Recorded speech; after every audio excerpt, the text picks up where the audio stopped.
Game begin. All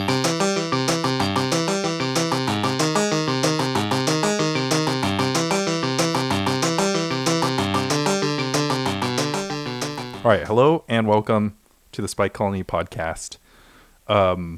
We were talking a little bit before I hit record. I got a message and they were like, what would you ban or unban from pre-modern? And I'm like, I would just like unban Parallax Tide because nothing has changed. Like just literally nothing has changed. I play against all of the same decks. The same kind of matches play out. I get duressed sometimes. I get bolted sometimes. I get Goblin Lackey. Actually, I haven't gotten Goblin Lackeyed in a while. I don't know if that's because of the Tide ban. But you said that the Decree of Silence lock is more frustrating than the Parallax Tide lock. And I thought that was very crackable. I thought that was very interesting because I have actually broken a bunch of decrees by casting 3 spells. I mean, did they have Opal Wave? So basically, let's see. They didn't have Opal Wave in play, but you can. Okay. You can. You can do this. A card Decree of Silence, which was legal in the past. You can do this, right? You can do this, right? So if they are exiling any of your things, and the parallaxed wave goes like exile you, exile me, right? And then it's gone for a second. Then you go Ray of Revelation, flashback Ray of Revelation, Swords to Plowshares your Decree of Silence, disenchant your Opalescence. That's the way to break the lock.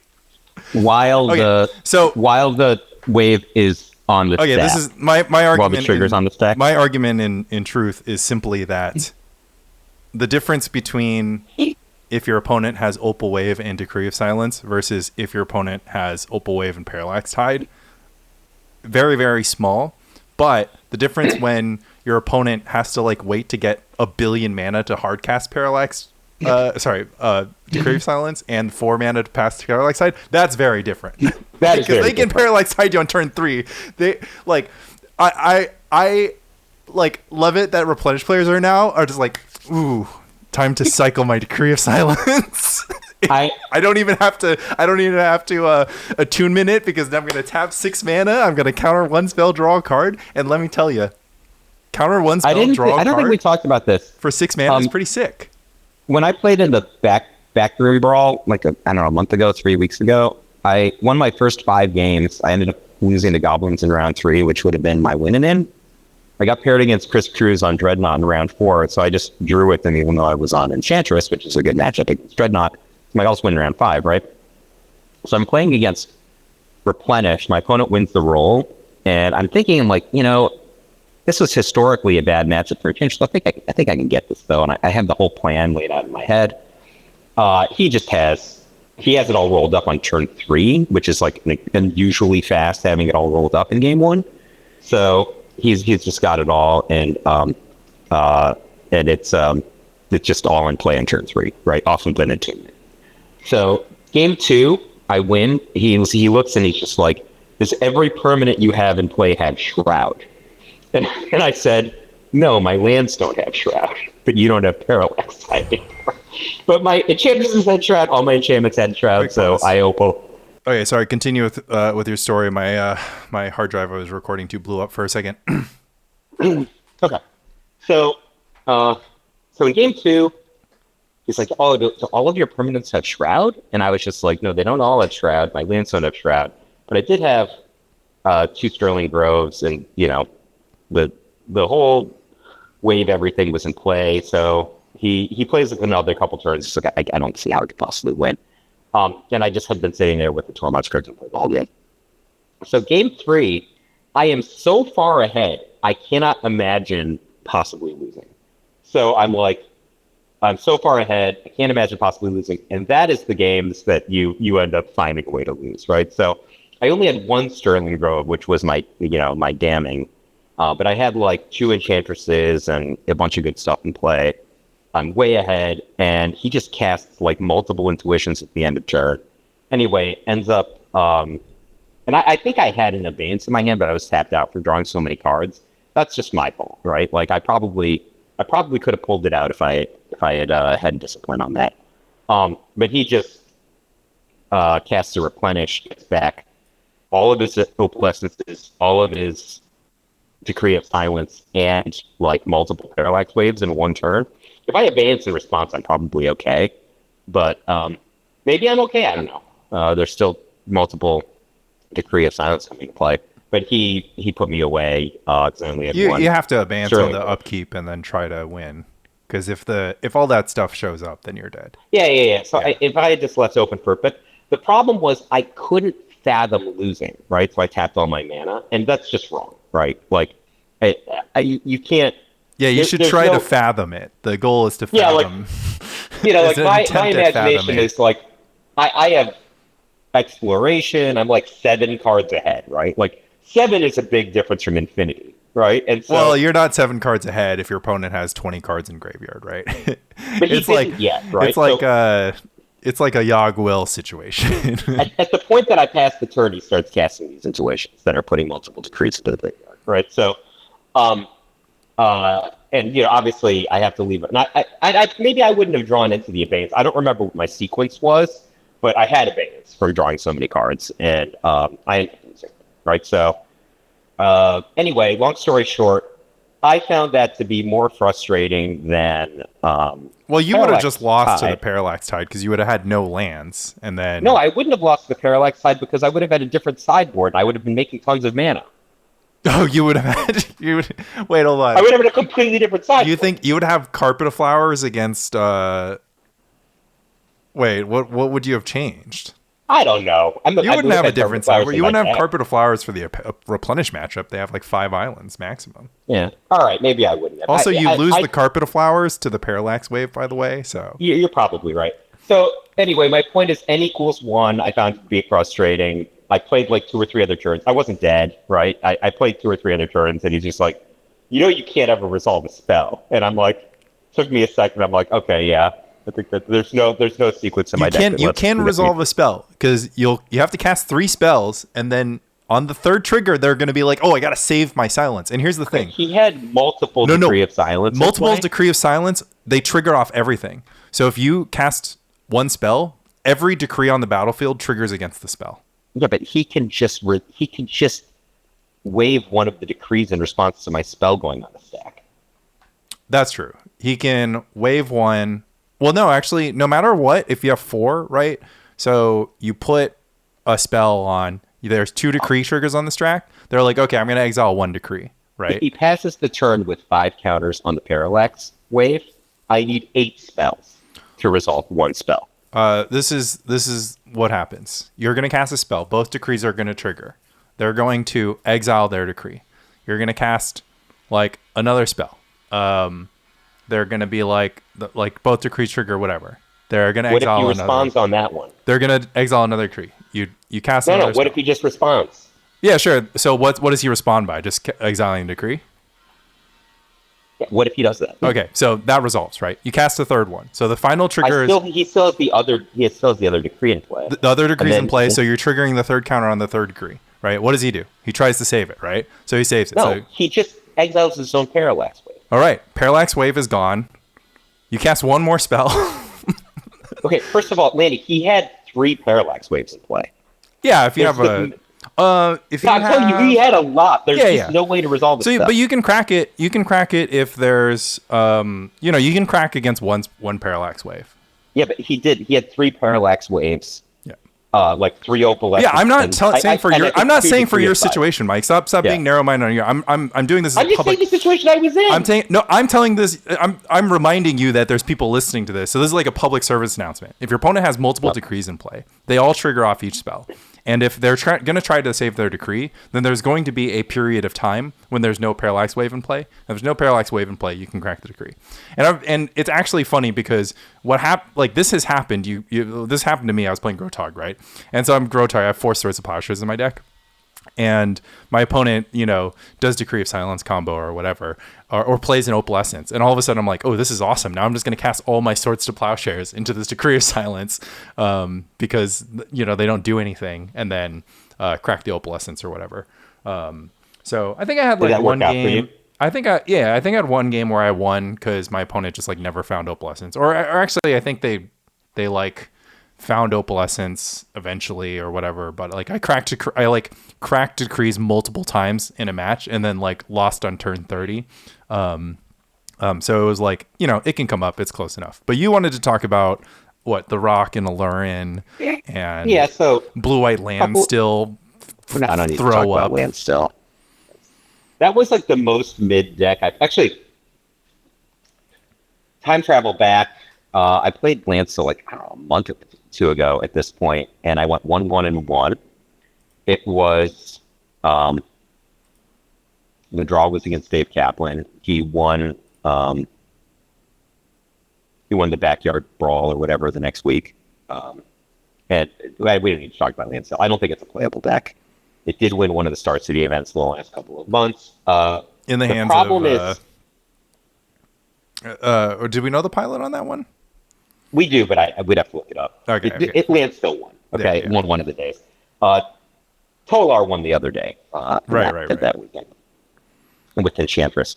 So I played Enchantress the week Tolar won, and then I won with Enchantress, and then I played at the Backyard Brawl, and I'd already told you the story of what happened there. Then I played Lancel the next week, and I don't think it's a playable deck. And the problem is, at this point in the metagame, I don't know how long this has been true, but it is definitely true now. There are only two kinds of decks in pre-modern. And those decks are decks that can play Sabo's Web and decks that get destroyed by Sabo's Web. I actually think that's the divide. Dreadnought is a deck that can play Sabo's Web. Replenish is a deck that can play Sabo's Web. Enchantress is a deck that can play Sabo's Web, but generally chooses not to. Decks that are destroyed by Sabo's Web fall under a bunch of different umbrellas, and they have a fair number of different ways of reacting to the fact that they are destroyed by Sabo's Web. And I think that Landstill, of the decks that is destroyed by Sabo's Web, has the worst reaction to Sabo's Web. So, for example, I played a Rock variant last night that had both Dust and... That's okay. You were saying you had Dust Bowl and Treetop Village in your Rock deck, but you were less plussed by Sabo's Web, probably because Pernicious Deed just takes care of that. Yeah, so Pernicious Deed takes care of Sabo's Web kind of for free. Also, you have Yavimaya whatever in your guy. The Elder is the one that gets 2 lands. So that's kind of like insulates you from randomly being like mana screwed. The bigger problem is Landstill is like very cool to Sabo's Web. Like Rock variants have other ways to win typically than just Treetop Village. Landstill doesn't have other ways to win other than Decree of Justice, and getting a big Decree of Justice often means tapping all of these Mistress Factories, Fairy Conclaves, and Dust Bowls that are now not going to untap. I mean, I feel like we should just have 0 Fairy Conclaves in any... Well, so what do you think about blue-white control with no... what do you think about blue-white control with Sabo's Web and no So lands? that's one of the 2 decks that trophied this week at League. It's on my short list. It just won first place on an MTGO League this week. I think that is an explorable deck. Part of me is just like, this is bad 23andMe, right? So there's decks that if are that's like bad possible. So the problem is when you're playing this deck or you're playing like Sam's deck, right? Sam's Gush Tithe deck. Sam's Gush Tithe deck is structurally much weaker than 23andMe, but like contextually does a lot of things faster. So I think like it's so interesting to me, like his solution to problems is just playing a worse card, but the worst card gets leverage. So he's just like, okay, I don't have Counterspell, but I do have Absorb. And having Absorb allows me to not have Renewed Faith.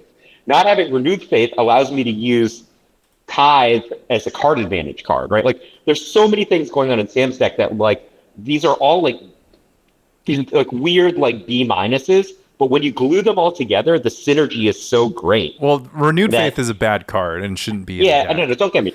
In the abstract, Renewed Faith is a better card than Tithe. Yeah, but Absorb is better than Renewed Faith. Like your deck could Absorb is not better than Counterspell. So the Right, but so the thing, you're like kind of like doing this like assignment of as if this card is replacing this card, and it's just kind of like, well, yeah, I think it's they like, I think if you're like, technically these cards are replacing each other because if you took this card and put this other card in, you would just have the other deck. well, I mean, I think it's like you're saying yourself, if you're yourself, it's like if you have a card that can be both Counterspell and Renewed Faith, that's like way better than having both Counterspell and Renewed Faith in your deck. If you can make a case that your deck exists with 0 Renewed Faith, which is like what it should look like, then you can make a case that, you know, Sam's deck is like adding worse cards. And don't get me wrong, I don't like the card Mox Diamond. I don't think the card Tithe is better or worse, like, by, I mean, I think it's like worse by, you know, some margin against Mishra's Factory, I suppose, but it's not like, you know, it's not like a huge. I mean, this isn't the discussion about Sam's deck. I'm just saying, like, if you think about 3 decks in opposition to one another or in comparison to one another, your 23andMe Sam's deck and like blue white without that's not land still, that's been, you know, kind of picking up, both in person leagues and on MTGO. These decks all occupy a similar space of like a blue-white control deck that wants to go long, probably wins the game with Decree of Justice or something similar, and defeats the opponent by outcarding them, right? Like, all of these decks exist in the same space. The only argument I'd make between the blue-white deck that's doing well now and Sam's deck is that the blue-white deck that's doing well now has more good cards than Sam's deck and less synergy, right? So Sam's deck has like foil and absorb instead of counterspell. That is very strange, right? It has no fundamentally good cards. Like the blue white deck without Landstill has like tons of good cards, and I think it probably ends up being a weaker deck overall than Sam's deck. I mean, I think Gush is really excellent, and you know, so it's Gush is like one of like maybe the best card in pre-modern. It's arguably the best card in pre-modern, and it is a weird card to play instead of like more traditional card advantage engines in a 2-color deck that has 8 planes, right? Like it's all context driven. Is what I'm saying. Yeah, I mean, I don't know what that gives you, right? At the end of the day, I think it's like not really advancing any kind of position on this supposed 3 blue-white deck conversation, despite the fact that one leg of these blue-white decks is a deck that nobody plays and has never won anything ever. But we'll put that aside. I don't know why it's a conversation, why it's in the conversation. My point is, I think if let's compare. Knew what 23andMe is, they wouldn't play this deck. Let's say the three decks are blue-white control with Sabo's Web, blue-white control with Mishra's Factory, and blue-white control with Tithe and Mox Diamond and Gush. No. So the reason, let me finish my thought, and then we can have that thought experiment, right? My only point is, I think that the blue-white control deck that doesn't have Mishra's Factory, whatever you want to call it, like blue-white regular, not land still, is very liable to get decked. And the reason that I think 23andMe is a structurally better deck and Sam's deck is a better deck is they are less likely to get decked. Like, this deck is really likely to get decked. If the opponent has a way to, like, I don't know, resolve an engineered plague and cast, like, 2 creature removal cards, they can't win anymore. That's, like, a really, really bad situation to be in. So it makes you hyper-reliant on your card drawing. Makes Fact or Fiction very dangerous because your opponent can segment away kill cards. Like, they can give you like a 1/4 if they know that you're running low on kill cards, and that tends to add up over time if they understand how your deck is structured. I know that you think I'm fixating on end games. This is a deck that is very liable to get decked, and you know, also because it's drawing, you know, taking 5 cards and putting it into the graveyard on its own every turn. Forget about people who actually just have brain freeze, you know, which is a large percentage of the population. Anyway, so if you now take a deck that has something in that space and then add Gaia's Blessing, it's just less liable to get decked. Has 3 more cantrips. I think that's not bad. I think it's quite good.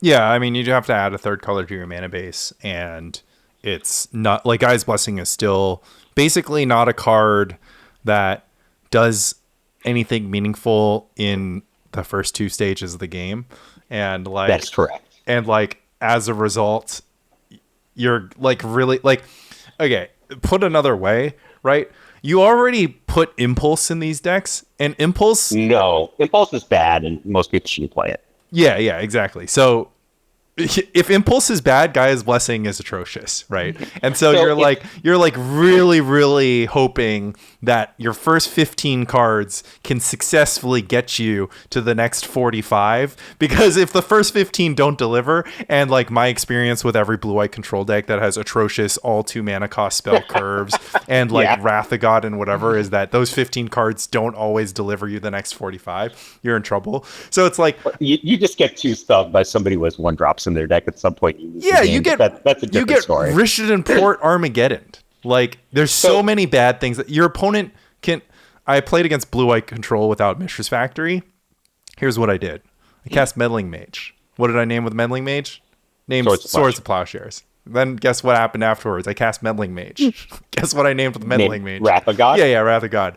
And then my opponent's life total was gone. And at that point, no amount of Gaia's Blessings. His only out is Decree of Justice. Yeah, and guess what also happened? Like, so here's what I'm saying, that those decks are very liable to get back. Yeah, well, it doesn't matter. That wasn't a deck situation. You just killed him with bears before he got decked, yeah. which is humiliating, right? When you imagine being a deck of like all creature elimination and 2 grizzly bears take you down. Yeah, like there's structural problems that don't exist for some other decks. How many Decree of Justice do you have to play? What if you just played 4 Decree of Justice in these decks and you're like, okay, fine. Okay, if this is the problem, I'll just play 4 Decree of Justice. That's got to be better than splashing green.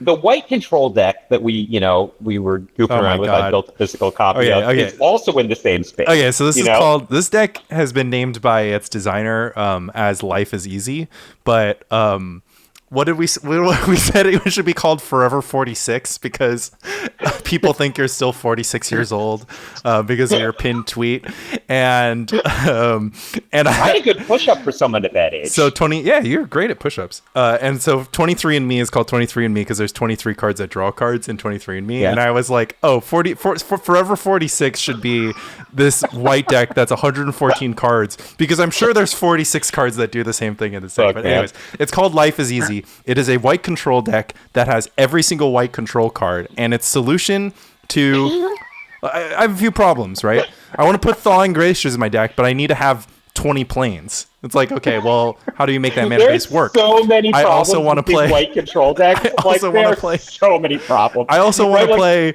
Sheldoran Outpost and Core Haven, but I can't cut down on the planes because I'm playing Thawing Glaciers, and the solution is just like, okay, well, I don't know, Akroma's Vengeance. 100 cards. Yeah, Akroma's Vengeance and Wrath of God are basically the same cards, so you just like Yorion at the issue, and you're just like, this is what I've been saying all along. Like, you don't need 4 Swords to Plowshares and 0 Kurtar's Desire. You can just play an 120 card deck with the same density of 1 white, kill a creature. You gotta love a guy who's got an Ensnaring Bridgecraft Skullcap combo in this economy.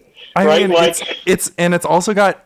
I love it because it's. I guess I have to pull up the list because I seem to remember there wasn't Tithe in the list, but I'm like, you gotta have Tithe. You gotta have Thawing Glaciers, Eternal Dragon, and Tithe. Like, okay, look, put this aside. This maybe is an experiment. I could try at League because what I decided to do this season was to play a different deck every week. All right, Mike, hold on. I'm going to stop you right there. It is illegal for you to pile shuffle a 115 card deck. I won't let you do it. So, oh my god, I'm so glad I pile shuffled last night. I was playing Wishes. I kept not unsideboarding correctly. So I'm like, I have 61. I'm so glad I pile shuffled. That's just you're not used to playing Wishes, right? That's just like admitting that you're stupid because you exile the Wish. So when you pick the Wish back up, I put in my exile pile, not in my sideboard. Yeah, but you exile the Wish, and then when you shuffle the Wish back, and you're like, oh, I cast Wish. That's skill diff. No, I exiled I have an exile pile and a sideboard, and those are 2 different things. When you look at the Wish, you're like, oh, I wish. I'm not saying that you're the only person who's ever put their Wish cards back. Look, man, you once won a league with 62 cards because you refused to pile shuffle. I don't want to be as big of an idiot as you. That wasn't idiotic. The results speak for themselves. The deck was perfect. I won the league last night. I also didn't submit 61 cards. No, you're not. You're saying that you won the league because you had 60 cards, not because you didn't de-sideboard. Like, you're correct that you won the league because I'm happy I pile shuffled. Pile shuffle. There's nothing wrong with pile shuffling. I don't understand. You're just like, why are you wasting time pile shuffling? I'm the first one done every round. 114 card deck. I have to. Anyways, so that is the third solution is to just. And my question for that is just like, Not okay, liable to get decked. I'll tell you that right now. like at that point, Nobody's decking you. why don't you play blue? Right? Isn't it kind of like Know, nice to play blue there? Deck only has 20 planes. Like surely how you much can. would you? Surely you can fit it. But yeah, So, grafted skull cap, and snaring bridge. It has enlightened tutor. That's pretty fun. But I think the bigger your deck, the worse additional colors become, right? Like think about how bad it is to draw basic lands in a 60-card multicolor deck. Like a 100-card multicolor deck, basic lands are way worse. No, right? You're very likely to get stuck on. No, on it's one color fine because you have 4 flooded strand and you have 4 thawing glaciers, right? So it's like it's just the same thing as playing a deck with 4 flooded strand. Like you have, in fact, you have more net flooded strand because you have the 4 thawing glaciers. Thawing glaciers and flooded strand are two very different And cards. you got to play the Sky Cloud Expanse and the Coastal Tower. One of them comes into play tapped and requires you to use mana in order to get your first thing, which also comes into play tapped. 4 Sky Cloud Expanse, 4 Dark Our Waste, 4 Coastal Tower, 4 Flooded Strand. I see no problems here. It's never not going to work out. Okay. Blue Eye control decks are horrible. I don't know how. So I don't think we're I like. don't play land still. I don't know about other stuff. Don't play land still. It is not a playable deck. And like what I was going to say is there are decks that I'd be willing to play at League. Willing to try out, willing to give my opinion on, and the decks I would play at LobsterCon. You are insane if you play land still at LobsterCon. It is not playable. The deck is too bad against Sabo's Web, and Sabo's Web is too widely played by the best decks. Yeah, Land texted me, and he was just like, also considering land still. I thought that was insane. The problem is land still has a lot of good things going for it, right? Like there's not a lot of decks that can play Arcane Lab, right? If you just land Arcane Lab, you're on easy street in a lot of matchups. Yeah, or you just need one counter spell to stop the rushing river they can never win. That's a I understand, but also I'm just kind of like, okay, well, whatever. I beat combo decks without Arcane Lab all the time. I don't need it. So all I am saying is that there are two kinds of decks in pre-modern: decks that can play Sabo's Web and decks that are destroyed by Sabo's Web. If you're playing a deck that's destroyed by Sabo's Web, you have to have a good solution to it, right? And I don't think land still does, because in the matchups that your opponent has Sabo's Web, the disenchants and abolishes or whatever you have in your deck are probably supposed to be aimed at Phyrexian Dreadnought, right? Like Phyrexian Dreadnought is very dangerous. Like if you're stuck because of the Sabo's Web, and now you're using this against their cantrip, they're just going to run you over with their 12/12 with counterspell backup. Like that's a bad spot to be in your good matchup. So anyway, but I played the Rock last week and this week both. You went BK Rock into Gamekeeper Living Wish Rock. Yeah. So shout out to BK. BK, along with Sam Black, won the 2 Star City events that were in, is it Milwaukee last week, wherever the RC was? It was local to them. So it would have, I think it was Milwaukee. Sam won with a spectacular Allurin deck. I think that's one of the best decks in the format now. It won League last week when I went 1-2 with BK's Rock. I think that it is going to be a player at LobsterCon. We can maybe devote a whole episode to this deck at some point. The deck is great. I don't think we need to devote a whole episode to this deck. You can tune into Sam's table anywhere you get podcasts, and Sam will be sure to give you all the up-to-date coverage or not up-to-date coverage on Combo Allurin. But that's where I would start.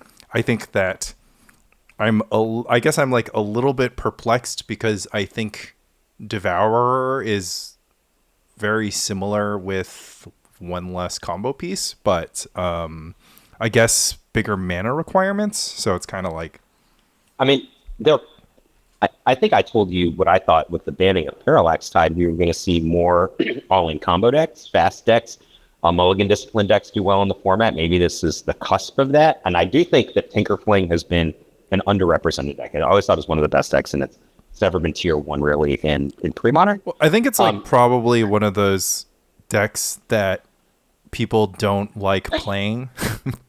like combo players are like a type, like beat down mid-range and control players, and I guess tempo players.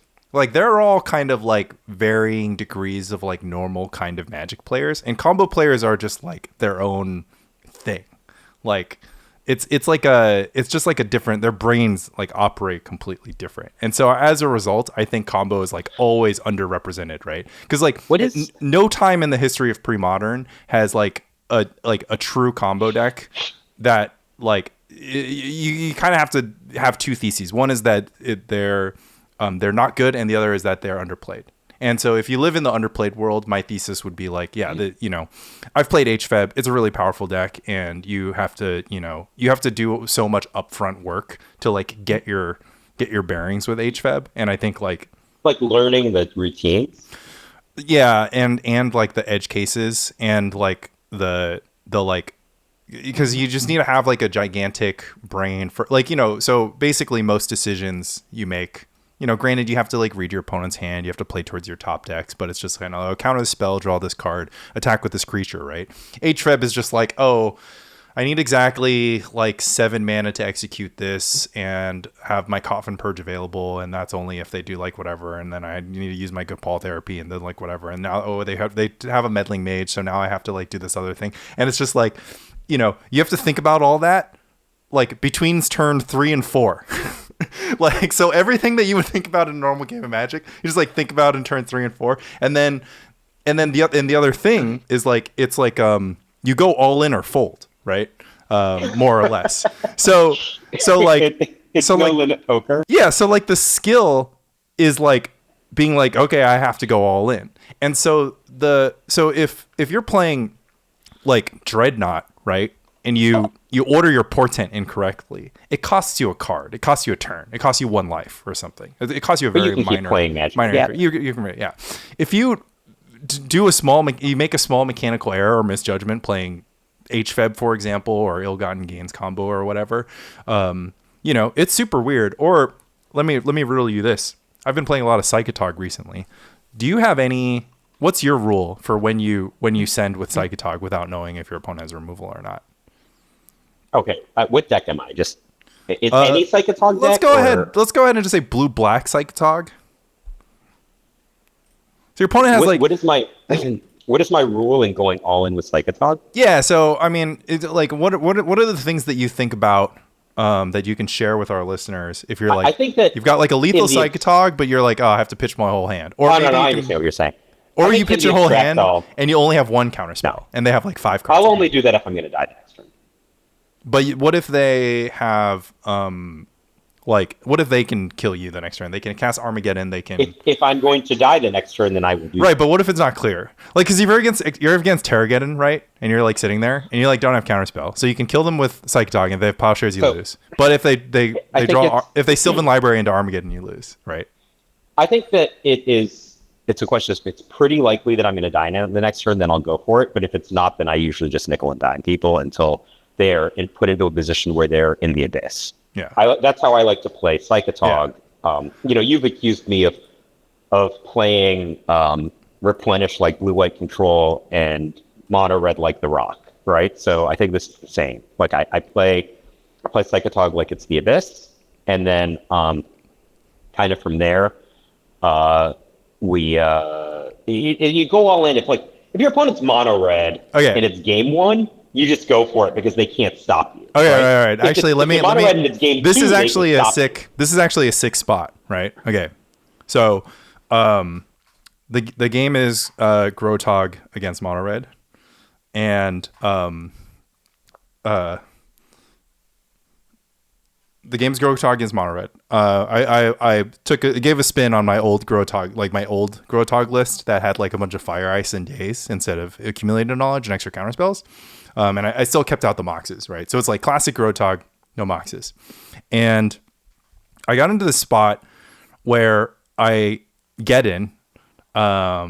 Pause for a second. I know what you're saying because I saw your tweet. But what is classic Grotog, no Moxes? It's just Grotog with Dazes and Fire Ice. It's just like what Grotog looked like in 2022. But with no Moxes, and no like lay of the land, right? Like you were on like lay of the land for a second. No, that's just another deck. That's just like a Miri's Guile deck. There's no Lay of the Land in any Grotog list. But anyways, I'm in the spot. My opponent has Jackal Pup in play. I draw for the turn. I do my math, and I have Counterspell, and they have one card in hand, right? And I have a Psychotog. And I'm like, okay, well, if I discard every single card and exile every card from my graveyard and attack, they die. But if their last card is a burn spell, then I'm dead. What would you do? Wait, if their last card is a burn spell, you're dead. Is that you're gonna die next turn? That's I'm going to die if I send, right? Because I have a counterspell in my hand, but I have to discard it to the Psychotog. Oh, you can't do that. There's no point. You just ping them once. Get them for one. No, I can't get them for one. They have a pup in play. If they block with the pup, you can easily get them. They don't block with the pup, right? They just wait until I shove all my Psychotog damage in, then they go bolt you. Yeah, you don't do that then. Okay, so I don't attack with Psychotog? I think I'm not understanding this. So you have only the choice of attacking or not attacking. I'm sorry. You have only the choice of attacking for lethal or not attacking at all. My choice. You don't have the choice of just attacking for small. I can't attack for small because I'm at 1 life. They have a Jackal Pup in play, and Psychotog is my only creature. Oh, no. You go for it. Okay. I didn't understand what you're saying. You're at 1 life? You got to go for it. Yeah. If they have 2 lethal spells, you only have 1 counterspell, you're dead. Well, they only have 1 card in their hand. So, but if you don't go for it, they can draw 2 lethal spells. What if they draw a Lava Dart? But if they don't have Lava Dart. Nobody has Lava Dart. We finally successfully eliminated Lava Darts from everyone's deck, and you especially shouldn't have Lava Dart post board against Grotog. But like the spot was super interesting, right? Because if they have a land, they're dead. But if they have a land and they draw a burn spell, they're still dead next turn. So it actually becomes the same every single turn until I don't draw. Like the next turn is going to be exactly the same. The turn after that is actually interesting. Anyways. The Psychotog stuff is kind of an interesting heuristic, but we're still trying to talk about all-in combo and Alurin. So like basically, Sam's deck is an Alurin deck that tries to put Alurin on into play on turn 2 and 3 with as much consistency as possible and win immediately. And then something great happens. Right? The way he accomplishes this, the way he accomplishes this is by having a mana base that is mostly Yavimaya Coast and Basic Island, and then all of his green lands outside of Yavimaya Coast are the double land. So it's the green depletion land and the Havenwood Battleground and Hickorywood Lot. Hickorywood Lot. So the depletion land and the ETB tapped sack for 2 land, and so the combo is, Alurin plus Harpy and a Soul Warden, or Alurin plus Harpy and a Raven Familiar, or depending on the stage of the game, he can cut first all of your permanents. He can mana war all of your permanents. I wouldn't worry about that. I'm just getting the combo started. Infinite Life beats nearly every deck in the format, anyways. Yeah. So there's that. So this deck is he said it himself that it's like very bad against black decks, and his plan right now is to just put Masticore onto the battlefield, which is hilarious and I think plausibly effective. And then we had this I talked question to Sam about this. Yeah. He said he's specifically bad against decks with Hypno and Bottomless Pit. And so Masticore against decks that have Hypno and Bottomless Pit is a strange solution to me. I'm not saying it's wrong, but those seem like the kind of decks that can withstand a Masticore. When I heard his deck was bad against black decks, I played it against the Rock deck that I had won the league with last night, and it seemed very good against the Rock. He just recovered from... I had a draw that was Duress Cabal Therapy, and a draw that was Wasteland Duress, Wasteland Dust Bowl with a clock, and I lost both of those games. Yeah, this is my take on that. It's that being bad against black decks is not that big of a deal because black decks suck. So if you're bad against black decks, then you might still end up winning. That actually literally happened to me. I was playing my Grotog list with Dazes and Fire Ices, and I queued up my 5-0 round, right? So I'm like, oh, it's time to grind for this 5-0, and my opponent goes Swamp Duress. And I was like, ugh. And then they go another swamp, Wasteland, Withered Wretch, thankfully I don't have the AKs to be exposed to Withered Wretch, but I don't know, AK is still really good. Because your classic Grotog. Yeah, because my classic Grotog has no AKs. So what is your card drawing engine? Just Gush? It's just Gush and having 18 lands instead of 20.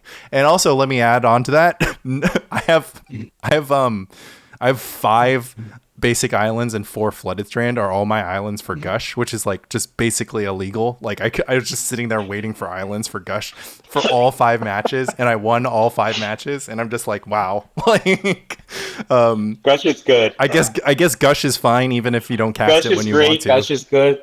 Let us thank him for our food token. But anyways, the rest of the time, you know, you've got your like Xantid Swarm and you know, ways to get Allurn into play, and Allurn itself is like a resilient combo, and because it can happen at instant speed.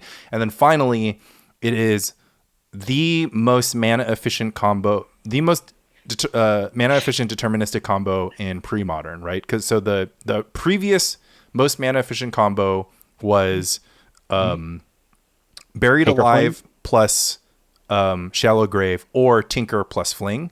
But Allurn is just 4 mana instead of 5, and I don't think there's any deterministic 4 mana win the game immediately combo in pre-modern. It's Tinker Fling is pretty deterministic. Like no, I'm just Allurn, saying it costs more mana. Isn't necessarily deterministic. Like Dreadnought Stifle is 2 mana. When we're only looking at mana spent, Allurn's like the best, right? Dreadnought Stifle is the best, but it's also the most interactive. It's also, you need 2 more turns, you know. Like, yeah, it's the most interact. You need 2 turns, and your opponent can interact with it with, you know, every color, every card. So interesting question. Somebody asked me, you know, I look at this, I don't see why this deck is better than Dreadnought. I said, I don't know that it's better than Dreadnought. Okay, first of all, this person is asking the wrong questions, right? Because... let me finish what I said, okay? And I said, it is different from Dreadnought, but the thing is, I beat 4 Dreadnoughts in play in one game last night, right? Like 4 Dreadnoughts resolved with cover, and I beat 4 Dreadnoughts. You do not beat 4 resolved Allurns. You probably don't beat 1 resolved Allurn. Yeah. Right? That's the difference. But also, you don't need to talk about the difference between Allurn and Dreadnought. It's like it's you literally can't compare them. Like, oh, this doesn't seem like it's as good as Dreadnought. It's like, yeah, nothing is as good as Dreadnought. Like, this is like a thing that we know. The only reason to not play Dreadnought... It's a very good deck. Yeah, it's a good deck. Don't get me wrong. But it's just like, it's not as good as Dreadnought. But like, the reason why you play a deck that isn't Dreadnought is because you have a theory about the metagame being decks that Allurn can beat. Let's play a game, and the game is called Math is Dead. I'm going to name a deck. You're on that deck, and I'm on Dreadnought. You tell me if you have a good matchup or not. Lanny Rock. 45% Lanny. Fran Ravenous Rat Rock. 46% Fran. Okay. Replenish. Good question. 75? No. Not 65? Not 75. No. It's like close to even. I'm not sure who's ahead. 55? It just depends on sideboards. Which side are you on? Are you top or bottom of 50? I'll take the replenish side if it has meddling mages in the 75. Like meddling mages and mana league. Yeah, if you have meddling mages and mana leagues, I'll take meddling mages into nulls. I mean, I don't know. Why are there nulls in the deck? Okay. You're like a Seal of Cleansing deck, so you just have Seal of Cleansing. The performing replenish decks tend to have 3 meddling mages in the main deck now. So like it's yeah, that was like a weird adaptation. That's like super inbred, right? That was like a Massachusetts tech because they were just like meddling mages just like good against Massachusetts. They played against each other in the finals of the tournament that was pretty fucking stacked. Yeah. It's stacked with players that you are playing literal sideboard cards in your main deck because you know that is like what's going to happen to you. It's inbred. It's like the definition of inbred. So you have it at 50 or above. Okay, I'm surprised that you have Ravenous Rats. Ravenous Rats so low. No. I mean, obviously, Fran's deck is like probably good against Dreadnought. I was just memeing. Okay, but the other thing is black white. I understand black decks suck. Black white control. I'd take the Dreadnought side. Are you kidding? Yeah, the Dreadnought side beat was like pretty good against black white control just because the only card advantage from the black white control deck is Skeletal Scrying and Eternal Dragon. So you just won with AKs. No, the last time I played, the only times I've ever played against it, I did not have AKs. I was playing Kaplan Jam the last time I played it. I thought it was a completely unwinnable matchup. I wouldn't play a Dreadnought list without superior card advantage in this economy, just because mid range is so popular. Like you're naming a lot of mid range decks, right? I'm just kind of like, okay, maybe I'm a dog to them, but like I'm gonna beat them a lot of the time that I have like AK or like we did the test for the PSS, right? Where like you know we're testing Rich Shea's Blue White Dreadnought against Tom Metelsky's The Rock, and you were spectating, and Metelsky gets me down to like 1 or 2 cards, right? And he's got 1 or 2 cards. Then I cast and flashback deep analysis. Like, well, first your comment was just like looking pretty good for the Rock side, and then I cast deep analysis, and you're like looking pretty good for the Dreadnought side.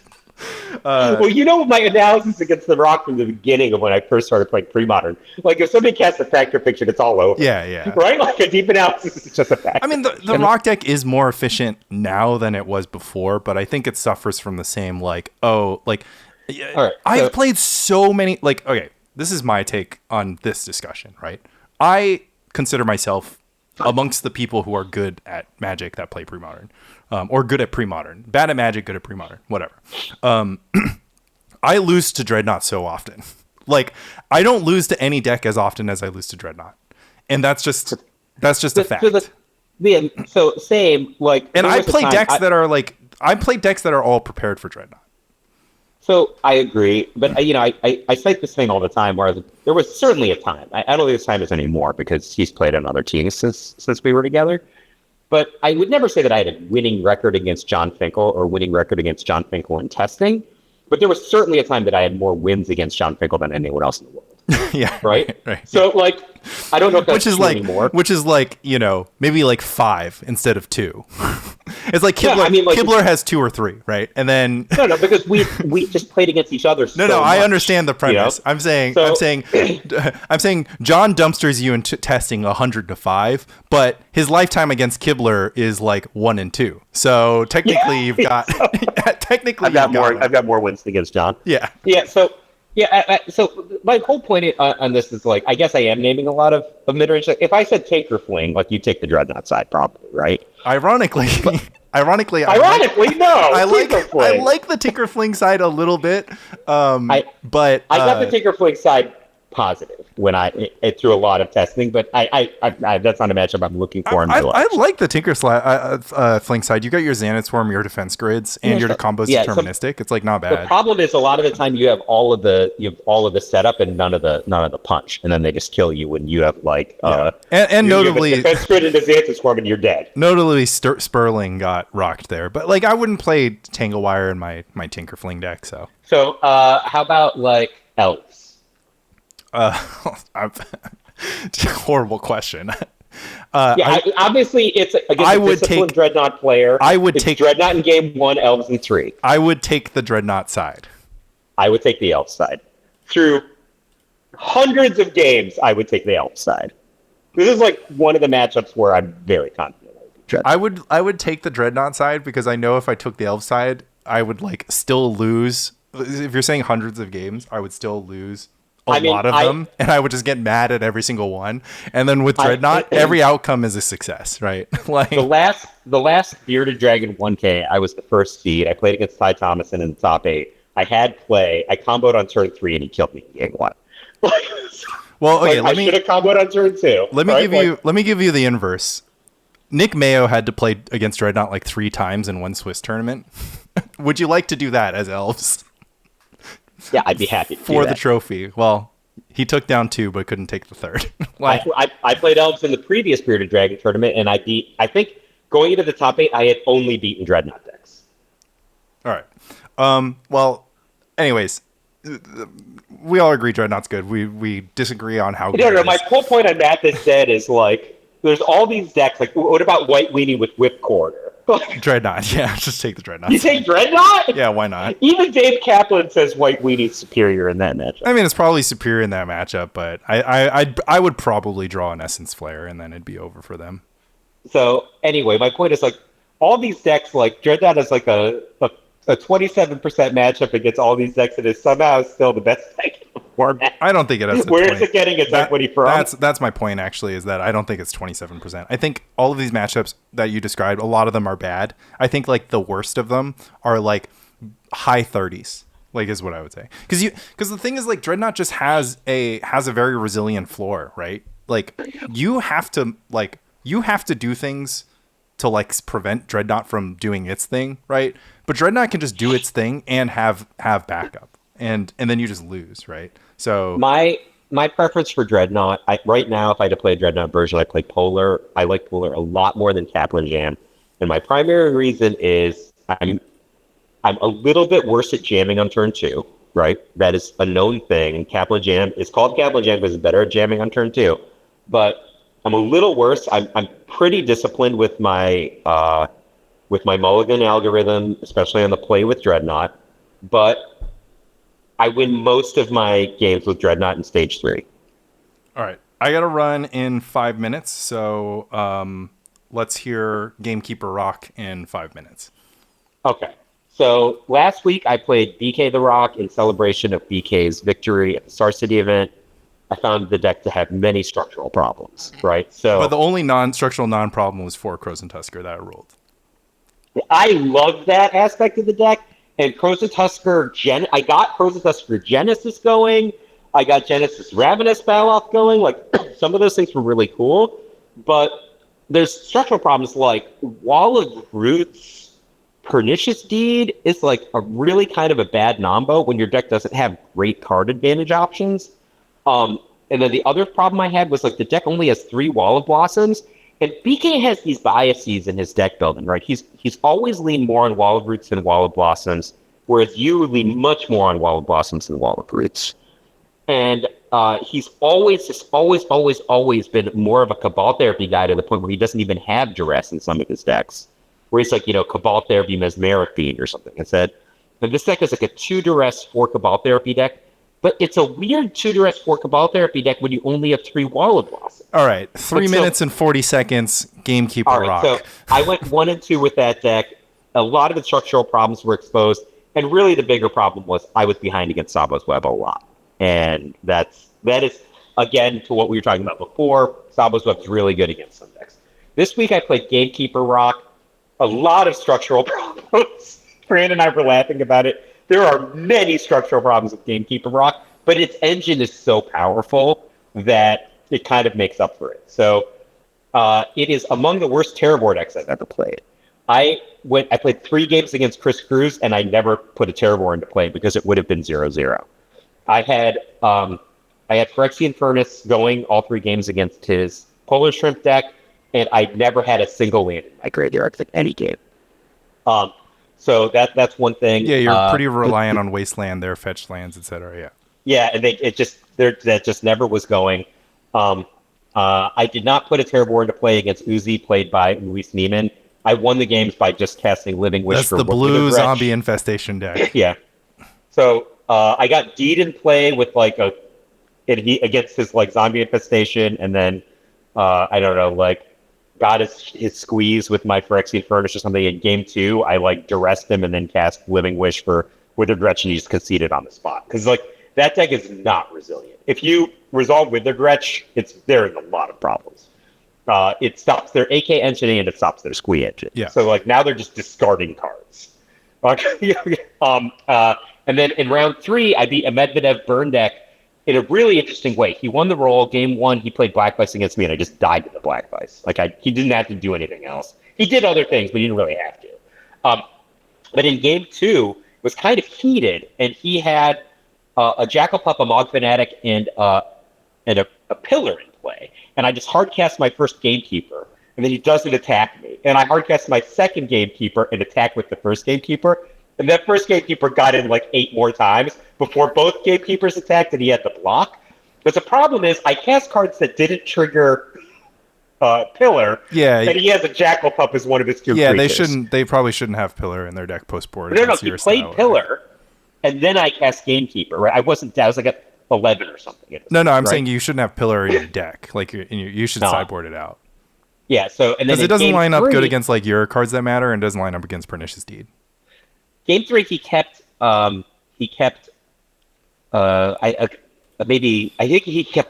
right, it's the last 60 seconds here, so people can check out. I just cast Call of the Herd into his Pillar, and he could not get. Yeah, it's pretty like. Right, that's how I don't think Pillar should be in your 75 against the Rock. They don't cast that many spells. They play a lot of creatures. They don't play a lot of, right? They don't play a lot of cheap spells. Yeah. They have a lot of resistance to Pillar. You should check out Fran's video on YouTube. I am going to post a whole slate of videos on my YouTube. I played HFAB, I played Grotog, and I played Grotog again. I had like a challenge run where I played against some like really tough decks and went 3-3, and then I did my silly little experiment of just playing 4 days again, and I went 5-0 against some really really tough. Like, I think my opponents were less tough, but the matchups were super tough. So that was random and interesting. But aside from that, love Spike Colony, and we will I enjoyed catch you. playing Gatekeeper Rock. I would not play it in. Okay, fair enough. I would play Grotog in a somewhere in a place that you care. Love Spike Colony.